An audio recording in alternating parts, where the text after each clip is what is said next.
time myself. All right. So let's talk about sprint burn down charts. I assume everyone has some.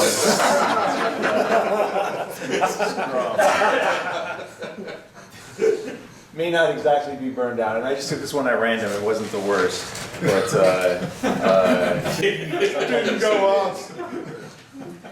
Yeah. However, occasionally you see them and they look like this one. I think Steve might have still been working here in 2013 when this happened. So, of course, this makes me think, you know, what's the difference here, and why did some of them look like this, the smaller percentage look like this when this seems desirable? So there's a few different reasons you could think of. I love this quote: predictions are hard, especially about the future. You know, a lot of times people highlight estimation is hard, you know, multiplied by 3 or 4 or 5 or whatever. I don't know about that one, because this was, you know, this one was estimated and we hit, so I'm not sure the estimation is a good answer. A lot of other reasons I've heard proposed. One thing that is noteworthy is that one was right before a scheduled release. So there's something there, I think. If you know Woody or Twitter, you probably have heard of no estimates. That's, you know, maybe related. Should we even be estimating? So what I came down to on this is my current feel on it is, you know, you have your sprint planning session, and some point towards the end, there's a question that comes up. Sometimes not very many answers, but it's basically, you know, this is the time to commit to this work. You know, we put the sprint together, got all the cards in there, the stories, whatnot, tasks, and does the team commit to completing the work in this sprint? Now, I've been on Scrum teams where maybe that wasn't even asked too much, or maybe no one was paying attention at this point. You know, if the answer is any of these, you know, shrug. Well, you know, kind of did 16 points last sprint. We're doing 18, maybe. Maybe if I get back to work, we'll get through it, or you know, just silence or not paying attention. Maybe that's not the best sign. So what is the right answer here?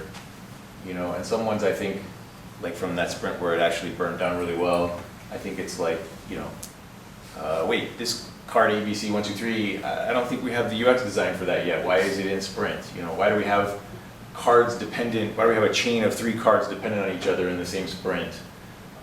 You know, I'm not familiar with how we're supposed to be implementing this, but maybe if you know, Bob would help me out with the functional programming, I could figure this out. Or maybe just no is not a bad answer sometimes. It should come up at least occasionally. Yeah, basically you want some engagement with the question at that point. So aside from being at a release where you know it's a hard deadline, what other ways could you get this in your planning meetings? So one thing we've done is the concept of early sprint Friday, which is basically if the team completes all the points, or maybe you set some specific sprint goals, then you can take off early on the Friday at the end of the sprint. Basically what that works out to, if you get half a day off, this would mean that for 10 days of paid work, you know, 10 days of estimated work, you've done it in 9.5 days. And your reward is the half day off. There's another quote that is maybe in today's day and age doesn't work as well, because I think my 5-year-old, he's only 6 now, my 6-year-old would say, you know, if you shoot for the moon, why are you going to land among the stars? Because the stars are so much further. So what's the cost of doing this? You know, if you say your Scrum team is going to hit 50% of the time, they hit the objective, and you're doing 2-week sprints, over a year that's going to average out to about 2.5% of the hours off.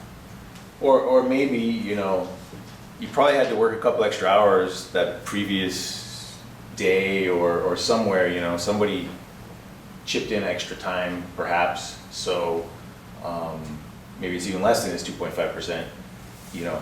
And if you think of the average Friday afternoon, that 2.5% may not actually be valued at the full 2.5%.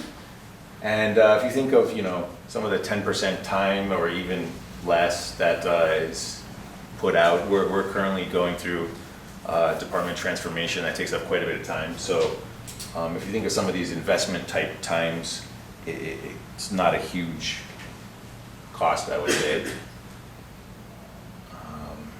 So this final slide here, wasn't my idea, but I like it. We initially, when we started doing it, we didn't have, the sprint was ending on a Friday, so it was literally the last day of the sprint. You took half a day.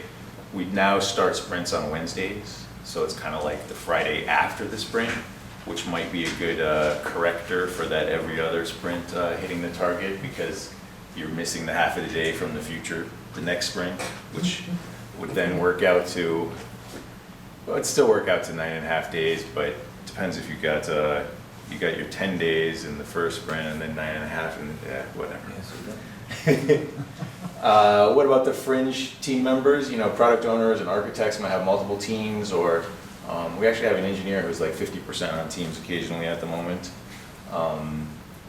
You know, can work it out, use your best judgment. My thought is to kind of like lean towards the engineers. And then I would say I think there's kind of an anti-pattern of like pressuring for more and more work, which is not supported by Agile. And since this was a lightning talk, I have a little to-do references for that. Or maybe everyone just agrees already. 7 minutes.